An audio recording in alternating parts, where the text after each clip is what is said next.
Ivan ইমিজুর জন্য অপেক্ষা করছিল, কিন্তু ইমিজু আসছিল না। এই জন্য সে বারবার জিজ্ঞাসা করছিল, আর কতক্ষণ ইমিজু? ইমিজু তো তৈরি হচ্ছিল। তাকে যারা তৈরি করছিল ওই সার্ভেন্টগুলো বলে, অপেক্ষা করুন, এখন যেতে হবে না। উনার ধৈর্য আমরা দেখতে চাই কতটুকু। আপনাকে তৈরি করে ফেলি, তারপর দেখবেন ওনার হোশ উড়ে যাবে। এদিকে তার অ্যাসিস্ট্যান্ট এসে তাকে বলে, কি হলো স্যার, আপনি কি বাইরে যাবেন না?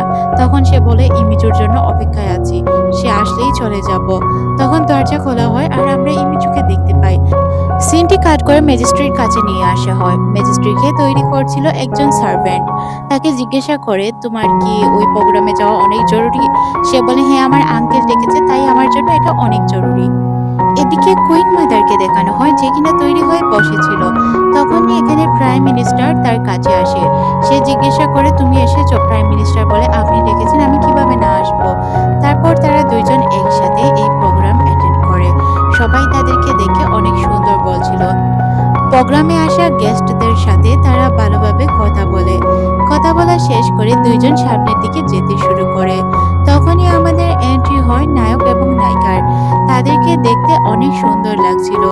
তাদেরকে আসতে দেখে সবাই তো অবাক হয়ে যায়, কারণ তারা যে এন্ট্রিটা নিয়েছে জাস্ট ওয়াও ছিল। তাদেরকে দেখে মিউজিক চালানোর কথা বলে দেওয়া হয়। মিউজিক চালালে মিউজিকের তালে তালে দুইজন ডান্স করতে শুরু করে। তারা ডান্স পারফরমেন্স করছিল আর একে অপরের দিকে তাকাচ্ছিল। এদিকে আমাদের নায়কের কি প্ল্যান তা তো নায়িকা জানতো না। সে তো মনে মনে ভাবছিল এটাই তার শেষ দিন। কাল তো তাদের ব্রেকআপ ঘোষণা করা হবে। এই জন্য কিছুটা তার মন খারাপ ছিল। কিন্তু ঘটনা এখানে পুরোই উল্টে যায় যখন আমাদের নায়ক একটি রিং নিয়ে তাকে বিয়ের জন্য প্রপোজ করে। কুইন মাদার তো একদম অবাক হয়ে যায়। সে তো এটা মানতেই পারছিল না। এদিকে পুরো গেস্ট মহল তাকে এটাই বলছিল, সে যাতে এই বিয়ের কথাটি অ্যাকসেপ্ট করে। এদিকে কুইন মাদার মনে মনে ভাবছিল, এটা তো তাকে বিদায় দেওয়ার গিফট হতেই পারে না। সে প্রাইম মিনিস্টারকে বলে, এটা কি হয়ে গেল? প্রাইম মিনিস্টারও কিছু বুঝতে পারছিল না। তারপর আমাদের নায়ক নায়িকাকে আংটি পরিয়ে দেয়। আংটি পরানো শেষ করে তারা চলে যায় প্রিন্সের কাছে। তারা গিয়ে ম্যাজিস্ট্রেটকে বলে যে আমাদেরকে আশীর্বাদ করুন। তখন ম্যাজিস্ট্রেট মা, যে কিনা কুইন মাদার, ইশারা দিয়ে তাকে নিষেধ করে তাদেরকে আশীর্বাদ করতে। কিন্তু সে তার মায়ের কথা না শুনে তার চাচু এবং তার চাচিকে আশীর্বাদ দেয় আর বলে, আমি আপনাদের সঙ্গে সবসময় আছি। এদিকে প্রাইম মিনিস্টারকে দেখানো হয়, যে কিনা একটু সাইডে চলে যায়। তখনই কুইন মাদার এসে তাকে বলে যে যা করার তোমাকেই করতে হবে। আমার মনে হয় যে তুমি পারবে এই বিয়েটা ভাঙতে। সে তখন বলে যে আমি এখন কি করব, আমার করার কিছু নেই। এখন কোনো কিছু করলে প্রবলেম ক্রিয়েট হতে পারে, কারণ ইভান তাকে সামনে থেকে প্রপোজ করেছে। সে বলে, আমি কিছুই জানি না, তোমার যা করার করো। ইমিজোর অ্যাসিস্ট্যান্ট কোনোভাবেই নেট সংগ্রহ করতে পারছিল না।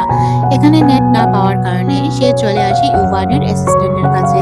তাকে জিজ্ঞাসা করা হলে সে বলে, এখানে অনেক বড় পার্টি চলছে, তাই নেটওয়ার্কের প্রবলেম, নেটওয়ার্ক অফ করে রাখা হয়েছে। সে তখন বলে, আমাকে কি একটু দেওয়া যাবে? তাই সে তাকে নিয়ে যায় নেট দেওয়ার জন্য। অন্যদিকে আমাদের ইভান এবং ইমিজুকে দেখানো হয়, সবাই তাদের কংগ্রাচুলেশন জানাচ্ছিল। এর মধ্যেই প্রাইম মিনিস্টার আর কুইন মাদার এখানে চলে আসে। ইউভান চলে যায় কুইন মাদারের কাছে আর তার সাথে গিয়ে ডান্স করতে শুরু করে। কুইন মাদার বলে, তুমি আমাকে ধোঁকা দিয়ে একদমই ঠিক করনি। ইউভান বলে, আমি আপনাকে ধোঁকা দেইনি। হ্যাঁ, আমি বলেছিলাম তার সাথে ব্রেকআপ করে নিব, কিন্তু আমার মনে হয়েছে এটা একদমই উচিত হবে না, তাই আমি তাকে বিয়ের জন্য প্রপোজ করে দিলাম। তখন সে বলে, তুমি যে এটা করেছো তোমার একদমই কিন্তু উচিত হয়নি, এটা এক ধরনের বেইমানি।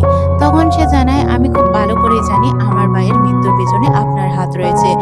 এর সব প্রমাণও আমার কাছে রয়েছে। বেশি কথা বলার চেষ্টা করবেন না। তখন কুইন মাদার তার দিকে রাগান্বিত চোখে তাকালে সে জানায়, রাগ করে তো লাভ নেই, সব প্রমাণ আমার কাছে রয়েছে, তাই চুপ থাকার চেষ্টা করুন। এদিকে আমাদের ইমিজুকে দেখানো হয়, যে কিনা প্রাইম মিনিস্টারের কাছে যায় আর তাকে ডান্সের কথা বলে। প্রাইম মিনিস্টার তার হাত ধরলে সিন চলে যায় অতীতে, যেখানে আমরা প্রাইম মিনিস্টারকে একটি স্কুল বেঞ্চে বসে থাকতে দেখি। তখন তাদের বন্ধুরা মিলে আলোচনা করছিল, ইমিজুকে আজকে একটি গিফট দেওয়া হবে, কিন্তু সে এখনো জায়গা মতো পৌঁছায়নি। ইমিজুকে খোঁজার জন্য সে প্রত্যেকটি জায়গায় চলে যায়। এক পর্যায়ে সে জানতে পারে সে লিফটের ভিতর আটকে রয়েছে। অনেক কষ্ট করে তাকে ভেতরের দিকে বাহিরে নিয়ে আসে। তাকে নিয়ে দৌড়াতে শুরু করে, কারণ প্রোগ্রাম শুরু হয়ে যাবে। তারা এতটাই দৌড়াচ্ছিল যে একে অপরের দিকে কোনো খেয়ালই ছিল না। ইমিজু তার দিকে না তাকালেও সে তার দিকে ভালোভাবেই তাকিয়েছিল। সে সে তো তাকে পছন্দ করতো ওই স্কুল টাইম থেকেই, যেটা আমরা প্রাইম মিনিস্টারকে দেখেই বুঝতে পারি।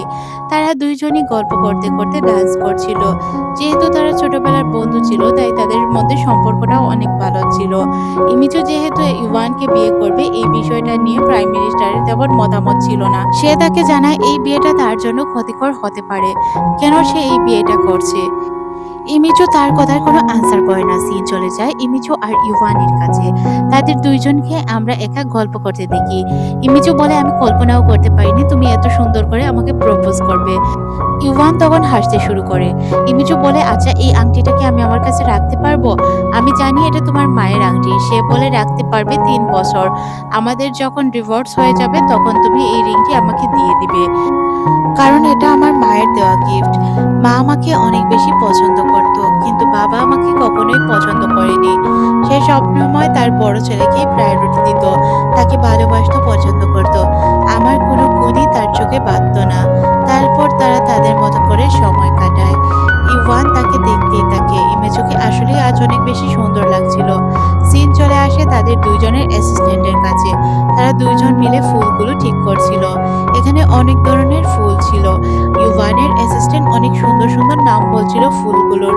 তখন আমাদের নায়িকার অ্যাসিস্ট্যান্ট তাকে বলে, সে এতগুলো ফুলের নাম কিভাবে জানে। সে তখন তাকে জানায় তার ফ্যামিলির ফুলের বিজনেস রয়েছে। এর মধ্যেই এখানে আমাদের নায়ক এবং নায়িকা চলে আসে। নায়িকা এসেই বলে, নিউজে কি কি হচ্ছে আমাকে একটু দেখাও তো। সে আমাকে যে প্রপোজ করেছিল এটার কি ভিডিও হয়েছে? তখন সে দেখতে পায়, হ্যাঁ অনেক সুন্দর ভিডিও হয়েছে। আমাদের নায়ক তো তার দিকে তাকিয়েই থাকে, সে কিছুই বলছিল না। তখন সে বলে, কালকে আমার ইন্টারভিউ রয়েছে, সবকিছু অ্যারেঞ্জ করেছো? তখন তার অ্যাসিস্ট্যান্ট বলে, হ্যাঁ সবকিছু অ্যারেঞ্জ করে রেখেছি, চিন্তা করতে হবে না। তারপর সে ইভানকে বলে, পার্টি দিকে আমি এই দিন পরে যেতে পারবো? ইভান বলে, অবশ্যই যেতে পারবে। এদিকে সিন চলে আসে ইমিচুর ভাই এবং বাবির কাছে। তারা যখন এই ভিডিওটি দেখতে পায় যে তাদের এনগেজমেন্ট হয়েছে, এটা দেখে তো তারা মহা খুশি। তার ভাইয়ের তার জন্য চিন্তা হচ্ছিল, কারণ তার গাড়ি যে নষ্ট করার চেষ্টা করেছিল তার তো মৃত্যু হয়েছে। এই জন্য সে ভেবে পাচ্ছিল না এইসবের পিছনে কি বড় কারো হাত রয়েছে। ইভানের কারণে কি তার সাথে এমন ঘটনা ঘটলো? তার ভাবি তখন তাকে বলে, এইসব নিয়ে চিন্তা করার কারণ নেই, সবকিছু খুব তাড়াতাড়ি ঠিক হয়ে যাবে। সিন চলে আসে কুইন মাদারের কাছে। এইসব আমি কি শুনছি, ইভান আর ইমোজিন নাকি বিয়ে হতে যাচ্ছে? তুমি বাধা দেওনি কেন? তোমার তো বাধা দেওয়া উচিত ছিল, তাই না? তখন কুইন মাদার বলে, আমি বাধা কিভাবে দিব বলেন? কারণ তার কাছে তো সবকিছু প্রমাণ রয়েছে, তার বড় ভাইয়ের মৃত্যুর পেছনে আমার হাত রয়েছে। সিন চলে যায় অতীতে, যেখানে আমরা ইভানের বড় ভাইকে দেখতে পাই। সে আসলে একটি লেটার লিখছিল। সে এই রাজার দায়িত্ব পালন করতে চাচ্ছিল না। তার কাছে মনে হচ্ছিল তার ছোট ভাই এই সবকিছুর যোগ্য। সে ভয় পেত, কাজ করতে পারতো না, যার কারণে সে এই চিঠিতে লিখে আর লাল সাইন দিয়ে দেয়। তখনই এখানে তার ওয়াইফ চলে আসে আর এই কাগজটি ছিঁড়তে শুরু করে, বলে এইসব কখনোই সম্ভব না। আগুনের সিনও দেখানো হয়, তার মানে কি সত্যি এইসবের সাথে সে জড়িত? যেভাবে সবকিছু চলছে ওইভাবেই চলতে দিন, সময় আছে, সবকিছুই পরিবর্তন করা যাবে। সিন চলে আসে ইমোজির বাবা এবং ভাইয়ের কাছে। তারা সবাই মিলে তার বিষয়ে আলোচনা করছিল। ইমোজির বাবা তখন বলে, এক কাজ করো, মহলে কাউকে একজনকে পাঠিয়ে দাও যে আমার মেয়ের বিশ্বস্ত হতে পারে। তার ভাই বলে পাঠিয়ে দিবে। এইসব ফটো দেখে তার ভাবি বলে, আমরা তো এখন তার ফ্যামিলির অংশ, তাই না? তাহলে আমরাও তো রয়্যাল ফ্যামিলি হয়ে যাব। বাবার এতে মাথা ব্যথা ছিল না, সে বারবার বলছিল কাউকে একজনকে মহলে পাঠিয়ে দিতে, যাতে তার মেয়ে তাকে বিশ্বাস করতে পারে, তার সাথে মন খুলে কথা বলতে পারে। বাইরে বের হয়ে তার ভাবি বলে, আমি মনে করতাম তোমার বোনকে তোমার বাবা পছন্দ করে না। তখন সে বলে, তেমন কোনো ঘটনাই না। এদিকে সিন চলে আসে তার ভাই ভাবির কাছে, যারা কিনা তার সাথে দেখা করতে এসেছিল। ভাবি তো হাতের আংটি দেখতেই থাকে। ভাই একটি পিকচারও ক্লিক করে নেয়। তারা এই আংটির দাম জিজ্ঞাসা করছিল। ইমিচু বলে সে এই আংটির দাম জানে না। তারপর তার ভাই তার কোম্পানির কথা শুরু করে দেয়, বলে তুই তো মহলে চলে যাবি, তাই না? তাহলে এখন কোম্পানি তো আমার হওয়া উচিত। কোম্পানি ফাঁকা পড়ে থাকবে, কেউ কাজ করবে না, তখন কোম্পানির শেয়ার ডাউন হয়ে যাবে। তাই আমি চাচ্ছিলাম তুই কোম্পানি আমাকে দিয়ে যা। তার ভাই তাকে বলে, তার কার যে নষ্ট করেছিল ওই লোকটিও মারা গিয়েছে। এটা শুনে সে অনেক বেশি রেগে যায়। তখন সে বলে, আমি তাকে নিজের হাতে খুন করতে চেয়েছিলাম। তারপর আমরা তাকে গাড়িতে দেখতে পাই, সে ইন্টারভিউ দিতে যাবে, তাই সে প্রশ্নগুলো চেক করছিল। সবাই শুধু এটাই প্রশ্ন করছিল যে ইউভানের দুর্বলতা কি, ইউভান ইভানকে সে ভয় পায়। তখন সে বলে এইসব প্রশ্ন কেন করছে? সবাই তো এমন প্রশ্ন করতে পারতো যে আমাদের প্রথম দেখা কখন হয়েছিল, কিভাবে হয়েছিল। ইন্টারভিউ দিতে আসতে তাকে এইসব প্রশ্নই করা হচ্ছিল। তাকে এই প্রশ্নগুলোই করা হয় তাদের প্রথম কোথায় দেখা হয়েছিল। স্কুল লাইফে নাকি তাদের সম্পর্ক তেমন ভালো ছিল না, তারা একে অপরকে পছন্দ করতো না। তখন সে বলে না, এমন কিছুই না, স্কুল লাইফ থেকেই আমরা একে অপরকে পছন্দ করতাম। তারপর আমাদের দেখানো হয় সে তাকে বারবার বলছিল আমি তোমাকে প্রোটেক্ট করার চেষ্টা করছি। সে এই ডায়লগটি তার সামনে বলে যে আসলে সে আমাকে প্রোটেক্ট করার চেষ্টা করছে কারণ আমি কাচের মতো নাজুক। ইভানের অ্যাসিস্ট্যান্ট তার কাছে আসে আর তাকে বলে যে এই নাও ইন্টারভিউটা পড়ো। সে ইন্টারভিউ পড়ে হাসতে শুরু করে। সিন চলে আসে আমাদের নায়িকার কাছে, যে কিনা আমাদের নায়কের পার্সোনাল ভিলায় চলে যায়। এখানে তাদের স্টাফরা যখন তাকে দেখতে পায় তখন অনেক খুশি হয়, তাকে আপ্যায়ন করে। আপ্যায়ন করার পর সে রুমে এসে ফোনে কথা বলতে শুরু করে। একজন মহিলা তার সাথে কাজ করছিল। তখন মহিলাটি একটি পার্স থেকে অনেক সুন্দর বলে। সে জিজ্ঞাসা করে তোমার পছন্দ হয়েছে? পছন্দ হলে নিয়ে নাও। সে বলে না, আমার পছন্দ হয়নি। তখনই এখানে তার অ্যাসিস্ট্যান্ট চলে আসে আর ওই মহিলাটিকে এখান থেকে যেতে বলে। সিন চলে আসে ওই দিনে যেই দিন তারা সবকিছু ফিক্স করেছিল কিভাবে কি করবে। তখন সে জানতে পারে সে যদি পার্সোনাল ভিলায় গিয়ে থাকে তাহলে ওই জায়গায় একজন জাসুস রয়েছে যে কিনা তাদের জাসুসি করবে, মানে তার উপর নজর রাখবে। এইটা শোনার পর ইভান বলে তুমি এক কাজ করো, তোমার পার্সোনাল অ্যাসিস্ট্যান্টকে তোমার সাথে নিয়ে যেতে পারো। কিন্তু এখানে অ্যাসিস্ট্যান্ট কোনোভাবেই রাজি হচ্ছিল না। তারপর সে ওই মেয়েটির পিকচার দেখায় যে কিনা তার উপর নজর রাখছিল। তখন তার অ্যাসিস্ট্যান্ট বলে স্যার ওকে আমরা এখান থেকে বের করে দিই। তখন ইভান বলে না, তাকে আমি বের করতে পারবো না, এটা নিয়মে নেই। তবে আমি একটি কাজ করতে পারবো, ইমিজুর অ্যাসিস্ট্যান্টকে তার সাথে রাখতে পারবো।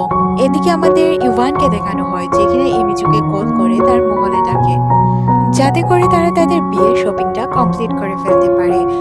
আসার সময় তার প্রাইম মিনিস্টারের সাথে দেখা হয়ে যায়, তারা দুইজন একসাথেই যায়। এদিকে যখন সে জানতে পারে যে আমাদের নায়িকা প্রাইম মিনিস্টারের সাথে আসছে, এতে তার অনেক বেশি কষ্ট হয়। তাই সে কিছু বলতে পারে না, চুপচাপ বসে থাকে।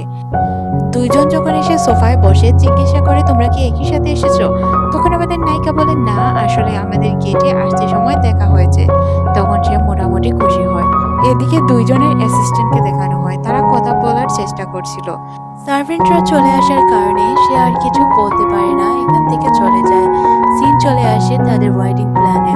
সবাই মিলে ওয়েডিং প্ল্যান করছিল কিভাবে কি করতে হবে। তখন আমরা দেখতে পাই অ্যামাউন্টটা যখন তার কানে কানে বলে তখন তো তার মুখ থেকে চা পড়ে যায়। চা পড়ার কারণে কিছুটা সে বেঁচে যায়। প্রাইম মিনিস্টার তখন তার টিস্যু দিয়ে ক্লিন করে দিলে আমাদের নায়ক তাকে বলে আমার ওয়াইফ, তাই আপনি একটু দূরত্ব বজায় রাখুন। তখন আমাদের নায়িকা বলে উনি আমাদের সম্পর্কে সবকিছু জানেন। এদিকে আমাদের ইমোজির ভাই এবং বাবিকে দেখানো হয় যারা কিনা রাস্তা দিয়ে যাচ্ছিল। তখনই তার বাবির ওই বান্ধবীর সাথে দেখা হয়ে যায় যে কিনা তাদের অপমান করে কথা বলতো। তখন সে বলে তুমি তো দেখেছো এই টিভিতে ইউভানের সাথে যে আমার ননদের এঙ্গেজমেন্ট হয়েছে, দেখনি? তখন সে বলে হ্যাঁ দেখেছি, তোমাদের তো ভালো সম্পর্ক নেই। তখন তার হাজবেন্ড কিছু বলতেই যাবে সে আগে বলে ওঠে কে বলেছে আমাদের মধ্যে ভালো সম্পর্ক নেই? অবশ্যই আমাদের মধ্যে অনেক ভালো সম্পর্ক রয়েছে। কিছুদিন পর এমন অবস্থা হবে যে আমাদের প্রাসাদেই গিয়ে থাকতে হবে, ওরা তো আমাদের বাহিরে থাকতেই দিবে না। প্রত্যেকটি প্রোগ্রামে আমাদের সবকিছু করতে হচ্ছে, কারণ আমার হাজবেন্ডই তো তার একা ভাই, তাই না? তখন মহিলাটি এখান থেকে চলে যায়। সিন চলে আসে ইভান আর ইমোজির কাছে। ইভান তাকে বলে যে প্রাইম মিনিস্টারকে আমাদের সম্পর্কে বলার কি প্রয়োজন ছিল। তখন সে তাকে জানায় যে সে তার ছোটবেলার বন্ধু আর তাকে আর তার অ্যাসিস্ট্যান্টকে কথা বলতে সে শুনে ফেলেছিল, যার কারণে সে এই বিষয়গুলো তাকে বলতে বাধ্য হয়েছে। ইভান তখন বলে সে চাইলেই তো মিথ্যা কথা বলতে পারতো। ইমিজি বলে সে ইচ্ছে করেই মিথ্যা কথা বলেনি, ছোটবেলার বন্ধু তার, তাকে কিভাবে সে অবিশ্বাস করতে পারে। আর তাছাড়াও আগে সে ইভানকে অবিশ্বাস করতো, এখন তো তাকে বিশ্বাস করছে। তাহলে সে তার ছোটবেলার বন্ধু, তাকে কেন সে বিশ্বাস করতে পারবে না? আমার তো মনে হচ্ছে আমাদের কন্ট্যাক্টটা লিখিত হওয়া উচিত, কারণ আমার তোমাকে বিশ্বাস নেই। তুমি ওইবারও আমার সাথে যা যা ঘটনা ঘটিয়েছো। তখন সে বলে চলো আমরা কন্ট্যাক্ট করে ফেলি। তখন সে বলে ডিভোর্সের সময় আমি কোনো টাকা দিতে পারবো না। ইমিচু তখন বলে আমার কাছে পর্যাপ্ত টাকা রয়েছে, তোমার কি আমাকে ভিখারি মনে হচ্ছে যে আমাকে টাকা দিতে হবে? কোনো টাকার প্রয়োজন নেই, আমি টাকা নিবও না। হুট করে তখন এখানে সার্ভেন্টরা চলে আসে আর জানায় কুইন মাদার নাকি তাদের সাথে দেখা করার জন্য এসেছে। তাই তারা তাদের সব কাগজপত্র লুকিয়ে একে অপরের হাত ধরে বসে থাকে। কুইন মাদার যখন আসে তারা তখন হাত সরিয়ে ফেলে। কুইন মাদার তাদেরকে জিজ্ঞাসা করে তারা কি করছিল। তখন তারা কোনো কিছুই বলে না। কুইন মাদার তখন তাদেরকে জানায় যে কিছুদিন পর যেহেতু তাদের বিয়ে হতে যাচ্ছে, তারা সবাই ফ্যামিলি হয়ে যাবে, তাই তাদের একসাথে খাবার খাওয়া উচিত। এদিকে আমরা দুইজনের অ্যাসিস্ট্যান্টকে দেখতে পাই। তারা দুইজন বসে ড্রিঙ্ক করছিল। তখন একে অপরের পছন্দ অপছন্দ সবকিছু জানতে শুরু করে। জিজ্ঞাসা করে কার কি রং পছন্দ, কার কি পরিবেশ পছন্দ, বা তাদের কি কোনো বয়ফ্রেন্ড গার্লফ্রেন্ড আছে কিনা। কথা বলার মধ্যে তারা দুইজনই জানতে পারে তারা দুইজনই সিঙ্গেল, তাদের কোনো রিলেশন নেই। তাদের কেমন ছেলে বা কেমন মেয়ে পছন্দ এগুলোও তারা একে অপরের সাথে শেয়ার করে। কিভাবে কে কার অ্যাসিস্ট্যান্ট হলো, তাদের সাথে কেমন বন্ডিং, এইগুলোও তারা শেয়ার করছিল। অন্যদিকে সিন আবারও চলে আসে কুইন মাদার এবং আমাদের নায়ক আর নায়িকার কাছে। তারা একসাথে বসে খাবার খাচ্ছিল। কুইন মাদার তাদেরকে ড্রিঙ্ক অফার করলে তারা কেউই ড্রিঙ্ক করতে চায় না। তখন কুইন মাদার একাই ড্রিঙ্ক করে। ড্রিঙ্ক করার পর সে কিছু উল্টাপাল্টা কথা বলতে শুরু করে। যেমন তার হাজবেন্ডের মৃত্যুর জন্য সে দোষারোপ করতে শুরু করে ইউয়ানকে। সে জানায় ইউয়ান তার হাজবেন্ডকে মেরেছে, কারণ সে চাচ্ছিল রাজা হতে, কিন্তু সে রাজা হতে পারেনি, হয়েছে তার ছেলে। এইসব কথা শুনে সে অনেক বেশি রেগে যাচ্ছিল। ইমিজু তখন তার হাত ধরে আর ইশারাতে বলে রাগ কন্ট্রোল করার কথা। ইমিজু চেয়ার থেকে উঠে পড়ে আর বলে আমাদের দেরি হয়ে যাচ্ছে, আমাদের যেতে হবে। তাই তারা এখান থেকে বেরিয়ে যায়। তারপর সে বলতে শুরু করে এখন আমি জবাব দিলাম না, কারণ আমাদের এখন পর্যন্ত বিয়ে হয়নি, কিন্তু বিয়ের পর আমাকে কেউ আটকাতে পারবে না। তোমাকে যদি কেউ উল্টাপাল্টা কথা বলে তাহলে তাকে আমি শেষ করে দিব, আর হোক সে কুইন মাদার আর যাই। তখন সে বলে যে এইসব ঠিক হবে না, কুইন মাদার যা বলছে তাকে বলতে দাও, সময়ের সাথে সবকিছু ঠিক হয়ে যাবে। তারপর সে বলে আচ্ছা সবকিছু বাদ দাও, এখন আমরা বাইরে ঘুরে আসি। সে যখন গাড়ি ড্রাইভ করছিল তখন সে বলে তার গাড়ি চালাতে ভালো লাগে। তাকে কার ড্রাইভ করার অনুমতি দেওয়া হলেও বাইক ড্রাইভ করার অনুমতি আজ পর্যন্ত মেলেনি। তার মনে হয় সে যখন গাড়ি চালায় তখন সে আকাশে উড়ছে। এই কথাগুলো শোনার পর সে তখন বলে আচ্ছা তোমার তো আকাশে ওড়ার অনেক শখ, তাহলে চলো আমরা একটি জায়গায় যাই। একটি জায়গায় আসার পর সে হাততালি দেয়। আর তখনই আমরা দেখতে পাই এখানে অনেকগুলো নৌকা রয়েছে। নৌকাগুলো অনেক সুন্দর। এইসব দেখে ইউয়ান তাকে বলে তুমি কি এইগুলো ভাড়ায় নিয়েছো? তখন সে জানায় না, তাকে ভাড়া নিতে হয়নি, কারণ এই সব কিছুই তার, সে এই সব কিছুর বিজনেস করে। এটা জানার পর সে অনেক খুশি হয়ে যায় আর বলে তুমি কি আমাকে এখানে প্রপোজ করবে? ইমিজু তখন বলে তুমি কি সারাক্ষণ সিনেমা দেখে বেড়াও যে এইসব কথা বলছো? তারপর সে নৌকার দিকে চলে যায়। এদিকে আমাদের মিজিস্ট্রিকে দেখানো হয় যে কিনা ইউয়ানকে খুঁজে এসেছিল, কিন্তু সে ইউয়ানকে খুঁজে পায় না। সবাই তাকে বলে সে নাকি বাইরে গিয়েছে, কিন্তু সে জেদ ধরে বসে থাকে সে তার চাচুর সাথে দেখা করবে। সিন চলে আসে তাদের কাছে, তারা দুইজন বসে বসে ড্রিঙ্ক করছিল। এখানে তাকে কিছু খাবার খেতে দেওয়া হয়। ইউয়ান এইসব খাবার খেতে চাচ্ছিল না। সে বলে আমাদের এইসব খাবার খাওয়া নিষেধ। তখন আমাদের নায়িকা বলে যে তুমি তো এখন কারোর সামনে নেই, তাই না? তুমি রয়্যাল হয়ে যেহেতু আমাকে বিয়ে করতে পারছো, তাহলে এইসব খাবারও খেতে পারবে, এগুলো নর্মাল। তাই সেও এই খাবারগুলো খেতে শুরু করে। তারা অনেক এনজয় করে খাবার খায়। খাবার খাওয়ার শেষে সে যখন নৌকার বাহিরে আসে তখন সে বমি করতে শুরু করে, কারণ সে এই খাবারগুলো ফার্স্ট টাইম খেয়েছিল।